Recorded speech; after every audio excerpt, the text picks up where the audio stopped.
Bienvenue une fois de plus dans notre programme d'information de Magnificat.tv dédié à l'actualité de l'Église. Nous sommes aujourd'hui mercredi 25 mars 2026 et voici les titres de notre journal.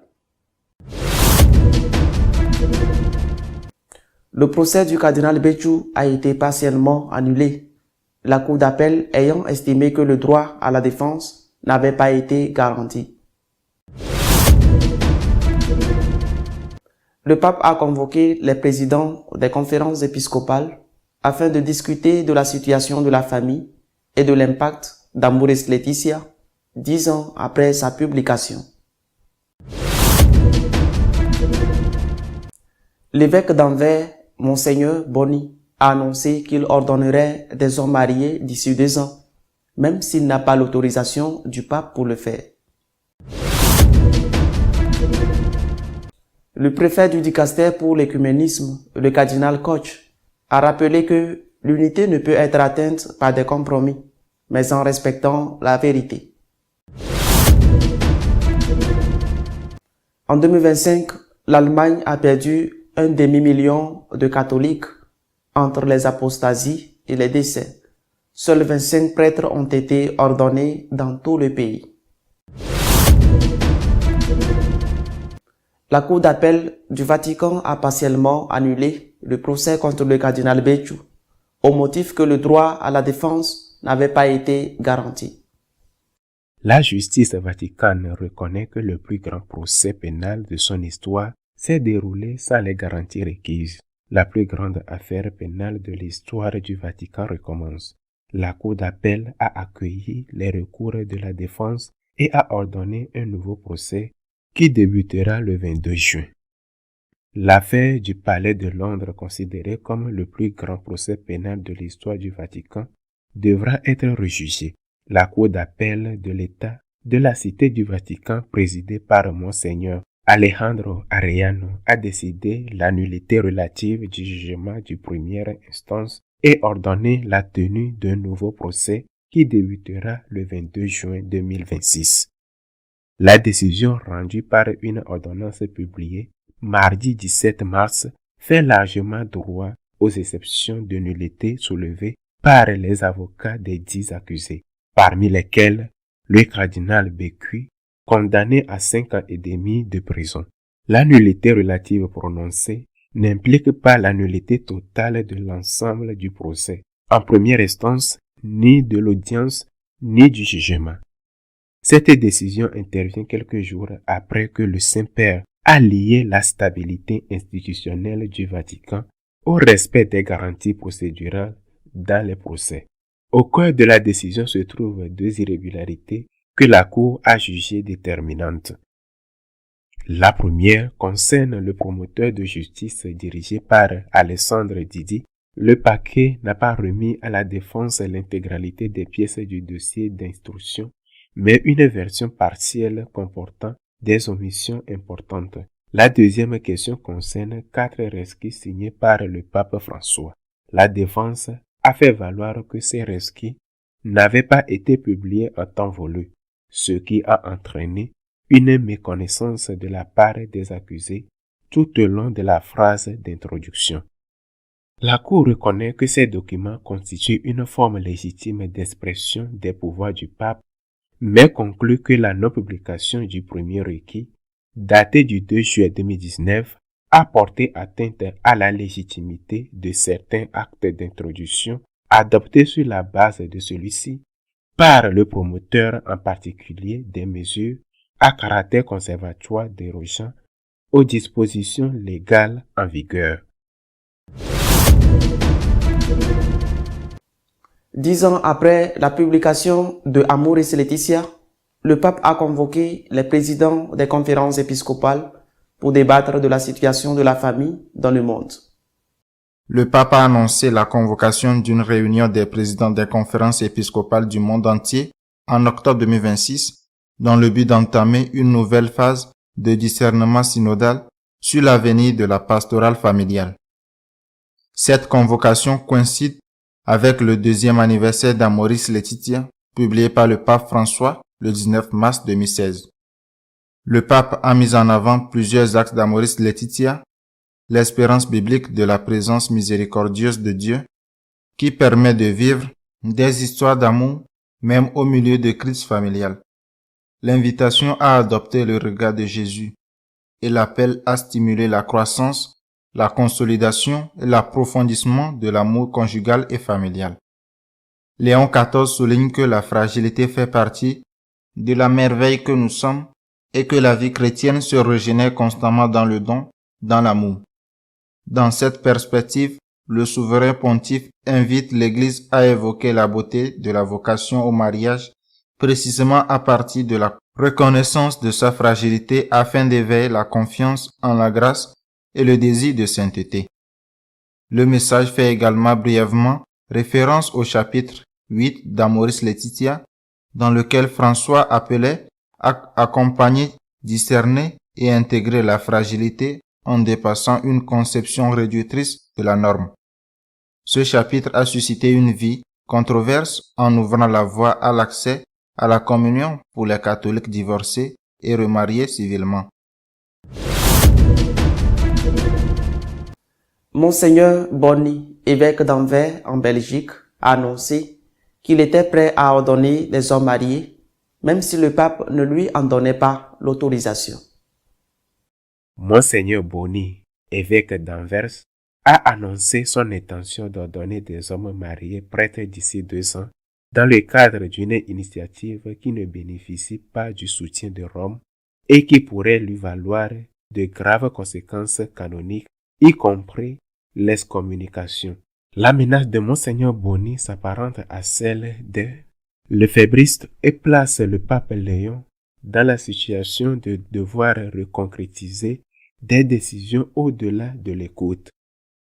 Cette déclaration, contenue dans une lettre pastorale publiée le 19 mars, constitue un défi ouvert à la discipline de l'Église latine. Je mettrai tout en œuvre pour ordonner d'ici 2028 certains hommes mariés comme prêtres pour notre diocèse, écrit le père belge qui ajoute qu'il constatera personnellement les candidats et veillera à ce qu'ils disposent de la formation théologique et de l'expérience pastorale nécessaire. Le prélat belge inscrit sa démission dans le cadre du processus synodal lancé par le pape François. Toutefois, le document final du synode sur la synodalité, achevé fin 2024, ne recommande pas l'ordination d'hommes mariés. La population n'avait pas non plus abouti lorsqu'elle avait été avancée par le synode sur l'Amazonie en 2019. Aucun évêque ne peut modifier de son propre chef une discipline qui relève de l'Église universelle. Si Monseigneur Boni venait à ordonner des hommes mariés sans l'autorisation du Saint-Siège, il commettrait un acte gravement illicite. L'excommunication ne serait pas automatique, mais elle pourrait être envisagée en cas de persistance dans la rupture avec l'autorisation du successeur de Pierre. Le cardinal Koch, préfet du dicaster pour l'unité des chrétiens, a rappelé que la recherche de l'unité ne peut se fonder que sur le respect de la vérité. Le cardinal Koch, préfet du dicaster pour l'unité des chrétiens, affirme dans une interview accordée à Religion confidentielle que l'unité ne peut se construire que sur la vérité de la foi apostolique. Interrogé sur la devise pontificale de Léon XIV, In illo uno onum, le cardinal Koch souligne qu'il s'est réjoui que le pape ait conservé en tant que pontife la devise qu'il avait choisie lorsqu'il était évêque au Pérou. Cette devise est tirée de l'interprétation que saint Augustin fait du psaume 127 et exprime que l'Église ne peut trouver son unité en elle-même, mais uniquement en Jésus-Christ. Pour Koch, cette devise révèle les 2 priorités fondamentales du pontificat, le christocentrisme et l'unité. Nous devons fixer notre regard sur ces 2 objectifs fondamentaux, surtout dans la situation actuelle de l'Église, affirme-t-il. Le préfet souligne que Léon XIV se laisse guider par ce principe également dans les relations œcuméniques, convaincus que plus nous cherchons et trouvons l'unité dans la foi en Jésus-Christ, plus nous deviendrons un entre nous. Quant à la manière de maintenir le dialogue œcuménique, sans renoncer au principe de la foi, le cardinal est catégorique. Le véritable œcuménisme est une question de foi et non de compromis discutable. Le dialogue authentique, explique-t-il, consiste en un échange de dons divers qui approfondissent la vérité chrétienne. Sans la vérité de la foi, il ne peut y avoir d'unité, affirme-t-il, précisant que cette unité ne peut être redécouverte que dans la foi apostolique. Le cardinal décrit deux tentations qui guettent l'Église actuelle. La première est un christianisme forteresse qui préserve l'identité en isolant du monde de manière fondamentaliste, en se retranchant face à la sécularisation. La seconde est un christianisme servile qui, au nom du dialogue avec le monde, adapte la foi au sécularisme jusqu'à mettre en danger ou abandonner sa propre identité. Face à ces deux tentations, Koch propose de trouver un équilibre sain entre un enracinement plus profond dans la vérité de la foi et une ouverture dialogique vers le monde. La foi chrétienne, conclut-il, doit nécessairement préserver sa vérité en restant fidèle à ses origines et en même temps, elle doit être comprise et vécue de manière contemporaine ouverte aux questions du monde d'aujourd'hui.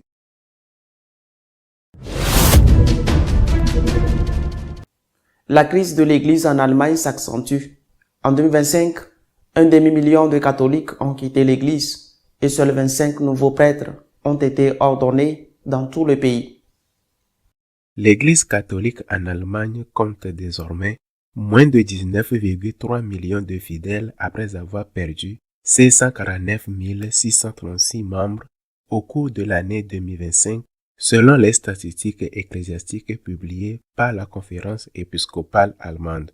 Bien que le rythme des départs se soit légèrement ralenti par rapport à l'année précédente, les chiffres confirment une tendance au déclin structurel. Les apostasies formelles enregistrées en 2025 s'élevaient à 307 117, ce qui représente le chiffre le plus bas depuis 2020 et prolonge la baisse amorcée après le record de plus de 520 000 départs en 2022. Dans l'ensemble, ce chiffre reste élevé d'un point de vue historique. La dernière fois qu'il est descendu en dessous de ce niveau, c'était en 2019 avec environ 270 000 départs. Aux apostasies s'ajoutent quelques 203 000 décès de catholiques contre 213 000 l'année précédente, ce qui porte la perte nette en incluant les baptêmes, les adhésions et les réadmissions à 549 636 membres. Les catholiques représentent désormais 23% de la population totale du pays avec 19 219 601 personnes inscrites comme membres de l'Église. L'un des chiffres les plus frappants de ces statistiques concerne les ordinations sacerdotales, à peine 25 dans toute l'Allemagne en 2025, un chiffre comparable à celui de l'Autriche, un pays nettement plus petit. Quant aux religieux, la chute est encore plus marquée. Fin 2025, on comptait 11 797 religieux et religieuses vivant en Allemagne, soit 831 de moins, 6,6% que l'année précédente, 12 628. Le nombre de religieuses chute vertigineusement 7,4% en un an, passant de 9 467 à 8 770, tandis que le nombre de religieux a diminué de 4,2% pour atteindre 3 027 contre 3 161 en 2024. En conséquence, le nombre de religieuses a diminué de 70% depuis 2022, une baisse de 20 203 religieuses par rapport aux 28 973 qu'il y avait fin 2002. De plus, si l'on compare les chiffres actuels à ceux du milieu du siècle dernier, la baisse serait encore bien plus importante. En 1965, on comptait environ 100 000 religieuses issues des différents ordres et congrégations en Allemagne. Au cours des 6 dernières décennies, la diminution du nombre des religieuses allemandes a dépassé les 90%. À cette chute vertigineuse des effectifs s'ajoute le vieillissement marqué de celles qui restent. Parmi les religieux masculins, près de la moitié ont plus de 65 ans, 48,6%, un pourcentage frappant de 81% des religieuses allemandes ont plus de 65 ans. Notre éditorial de cette semaine porte sur le procès infructueux du cardinal Becciu et sur la réunion des évêques visant à analyser la situation de la famille et la communion des personnes divorcées. Alors que le tumulte provoqué par la publication du document du groupe d'études numéro 5 du Synode des évêques sur la participation de la femme au gouvernement de l'Église, un document qui affirme ou de moins remet en question, se pose la possibilité que le gouvernement de l'Église ne soit pas lié au sacrement de l'ordre et puisse donc être réalisé par des laïcs et en particulier dans ce document par des femmes. Alors que la situation n'est pas encore calmée et qu'on en discute encore, deux nouvelles tempêtes ont éclaté. Une avec des effets éminents parce que la Cour d'appel du Vatican n'a pas, je dis bien, déclaré nul le procès dans lequel on condamnait entre autres le cardinal Becciu, mais elle a dit que le procès avait des irrégularités et qu'il faut remédier à ces irrégularités.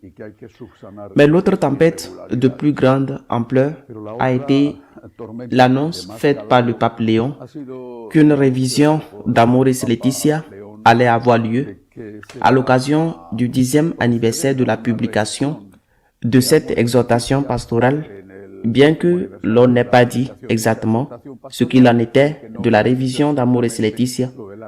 Mais il a été dit qu'il va se réunir. Il a convoqué tous les présidents des conférences épiscopales du monde pour débattre de la situation de la famille dans le monde et comment nous devons affronter dans l'Église le déclin, la détérioration de la famille. Et si cette convocation a été faite au 10e anniversaire de l'Amoris Laetitia et que le document de convocation y fait explicitement référence, la Cour d'appel du Vatican a accueilli les demandes des avocats des condamnés dans le premier jugement, dont le cardinal Becciu, et a déclaré que ceux-ci ont le droit d'accéder aux preuves qui ont été cachées pendant le procès. C'est élémentaire, basique, pour une application correcte de la justice. Eh bien, les avocats de la défense ont été privés d'une partie de ces preuves. Entre autres choses qui leur ont été cachées, il y avait une partie de la déclaration du principal témoin de l'accusation, Monseigneur Perlasca, en échange de l'immunité pour lui et aussi de l'un des réécrits du pape François donné lors du procès qui a changé la méthodologie équivalente assis au milieu d'un match de football ou de basketball. Les règles du jeu sont modifiées et les nouvelles règles sont destinées à favoriser l'équipe visiteuse. La Cour d'appel a reconnu que le fait de cacher ces informations et d'autres portait atteinte au droit des accusés à se défendre et elle a ordonné que tous les documents soient remis aux avocats de la défense afin qu'ils puissent, sur cette base, faire valoir leurs arguments. À partir de là, le procès reprendra et on verra si les condamnations qui restent en vigueur sont maintenues ou non. En fait, il s'agit d'un amendement non seulement au résultat de la condamnation, entre autres la condamnation du cardinal Becciu, mais aussi à la manière dont le procès a eu lieu, qui a omis les garanties les plus élémentaires des accusés à leur légitime défense en ne connaissant pas les preuves utilisées contre eux. Quelle que soit l'issue du nouveau procès, le système judiciaire du Vatican à l'époque du pape François est celui qui en pâtit.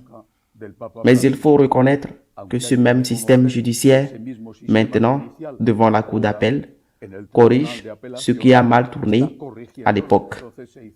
Et il faut aussi reconnaître que cela se fait maintenant avec le pape Léon. Et beaucoup se sont demandé ces jours-ci si le résultat aurait été le même si le pape François avait toujours à la tête de l'Église. La décision a été accueillie avec une grande joie, non seulement par les condamnés, naturellement, mais aussi par tous ceux qui ne veulent pas voir l'Église entachée par le soupçon que leur jugement soit influencé plus par des sympathies ou des antipathies que par le respect de la loi. L'autre question est la révision d'Amoris Laetitia. Le pape Léon XIV a convoqué les présidents de toutes les conférences épiscopales du monde pour débattre sur la situation de la famille, mais aussi sur l'exhortation apostolique controversée. La nouvelle de la convocation a été faite ce 19 mars, coïncidant avec le 10e anniversaire de la promulgation d'Amoris Laetitia, bien que la réunion ait été convoquée pour le mois prochain. Il faut rappeler que dans le chapitre 8 et dans la note de page numéro 351 de ce chapitre, on ouvre la possibilité pour les divorcés remariés civilement et donc sans avoir reçu la nullité matrimoniale et sans s'être mariés à nouveau par l'Église, de recevoir la communion. Le numéro 305 de l'exhortation apostolique affirme ce qui suit. En raison de facteurs conditionnants ou atténuants, il est possible que dans une situation objective de péché, qui n'est pas subjectivement coupable ou pas du tout, on puisse vivre dans la grâce de Dieu, aimer et aussi grandir dans la vie de grâce et de charisme, en recevant l'aide de l'Église à cette fin. C'est ce que dit cet article d'Amoris Laetitia. Mais il y a une note de bas de page qui complète cet article, la note numéro 351. Dans certains cas, cela pourrait aussi être l'aide des sacrements.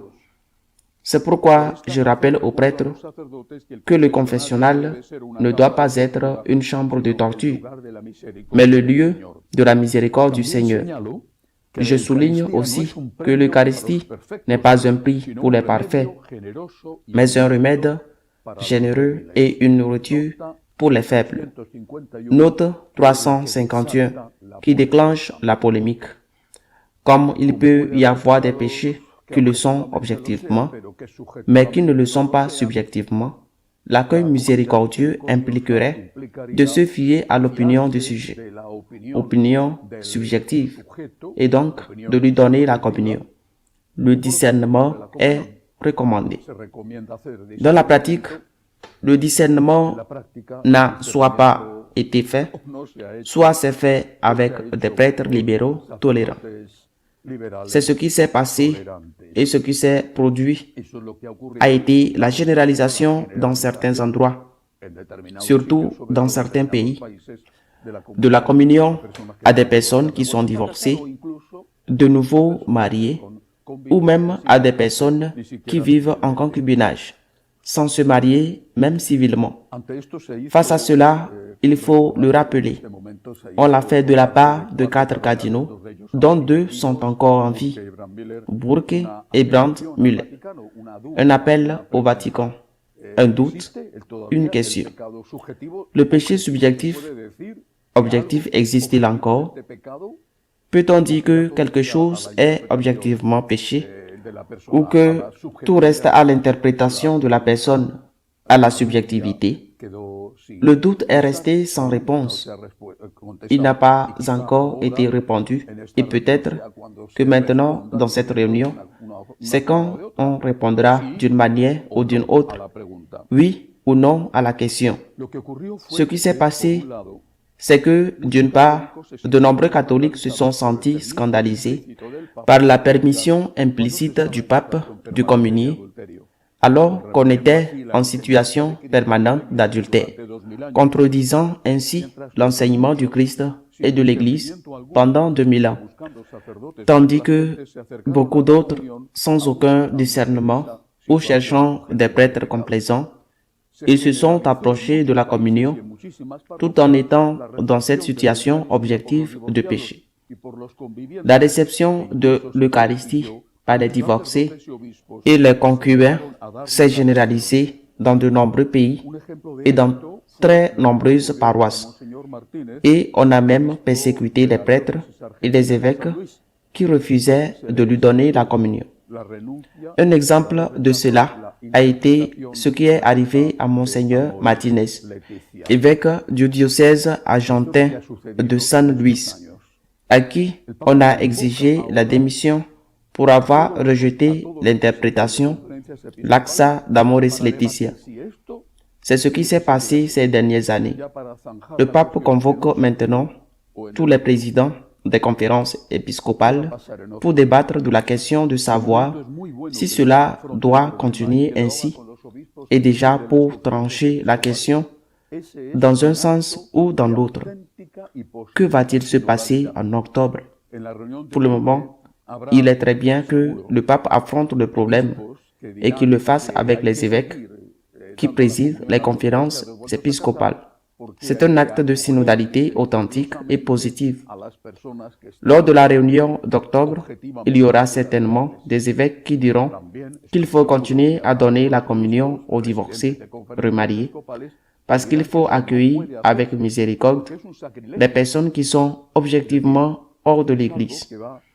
Mais je suis aussi sûr qu'il y aura d'autres évêques, des présidents de conférences épiscopales, qui diront que cela ne peut pas se faire parce que c'est un sacrilège. Autrement dit, c'est quelque chose qui va à l'encontre de ce que le Christ et l'Église ont enseigné pendant 2000 ans, que pour communier, il faut être dans la grâce de Dieu, et qui a en outre créé une profonde division entre les fidèles, scandale et méfiance. Parce que c'était une chose qui, dans le discernement et dans des cas très particuliers, pouvait se produire quand il n'y avait pas de liberté, et autre chose est ce qui s'est passé et qu'en fait, il était très facile de prévoir que cela allait arriver. Cependant, ce qui a suscité le plus d'inquiétude dans cette décision positive du pape de réunir les présidents des évêques pour discuter de ce sujet, c'est une phrase de la convocation. Le pape Léon insiste sur la nécessité de développer de nouveaux chemins pastoraux et de renforcer l'éducation des enfants, tout en invitant l'Église à accompagner, à discerner et à intégrer la fragilité en dépassant une conception réductrice de la norme. C'est cette phrase qui a déclenché l'alarme. Que signifie surmonter une conception réductrice de la norme? Qu'est-ce que cela signifie? Qui a utilisé ce langage jusqu'à présent? Est-ce une conception réductrice de la norme que de demander qu'on se communie en grâce? Dépasser cette conception réductrice signifie-t-il accepter ce que tant de gens appliquent, que l'on puisse communier même si l'on vit en adultère ou en couple sans se marier? Est-ce vraiment une conception réductrice de demander la grâce de Dieu pour communier au nom de la pastorale, au nom de la miséricorde, au nom de l'accueil? Peut-on donner la communion à quiconque vient la demander parce qu'il considère subjectivement qu'il est dans la grâce de Dieu et que ce qu'il fait n'est pas un péché? La phrase du pape évoque, même si ce n'est peut-être pas son intention, un soutien à la pratique suivie ces dernières années, avec l'excuse de mener une pastorale d'accueil pour ceux qui vivent dans une situation irrégulière. S'il était rectifié, le mal pour le Seigneur, réellement présent dans l'Eucharistie, et pour l'Église serait irrémédiable. Eh bien, il ne faut pas oublier, je crois, il faut insister là-dessus, il ne faut pas oublier que c'est l'Esprit Saint qui guide l'Église et que les tempêtes peuvent être très fortes. Nous sommes confrontés à la perspective d'une nouvelle tempête très grave. Mais il ne faut pas oublier que c'est l'Esprit Saint qui guide l'Église. C'est pourquoi nous devons demander à l'Esprit Saint d'éclairer ceux qui dirigent l'Église. C'est pourquoi nous devons prier continuellement pour le pape afin qu'il conduise la nef de l'Église selon ce que enseigne l'Esprit Saint. Ce qu'il a enseigné sur la base de la parole de Dieu, ce qu'il a enseigné pendant 2000 ans. Que si l'élément subjectif peut entrer, il est également reconnu par Saint Jean-Paul II lorsqu'il parle d'Evangelium Vitae, par exemple, des conditions dans lesquelles on peut être ou non en péché. Mais pourtant, ce sentiment et ces conditions subjectives ne peuvent jamais changer l'objectivité des actes. Demandons au Seigneur, demandons à l'Esprit Saint de ne pas cesser de guider l'Église et d'éclairer le Saint-Père, et que celui-ci soit docile à ce que l'Esprit Saint lui dit. À la semaine prochaine, si Dieu le veut. Si vous souhaitez être au courant de ce qui se passe au sein de l'Église, vous pouvez le faire à travers notre page d'information de Magnificat.tv. Nous continuerons à vous tenir informés de ce qui se passe en elle. À la semaine prochaine, si Dieu le veut.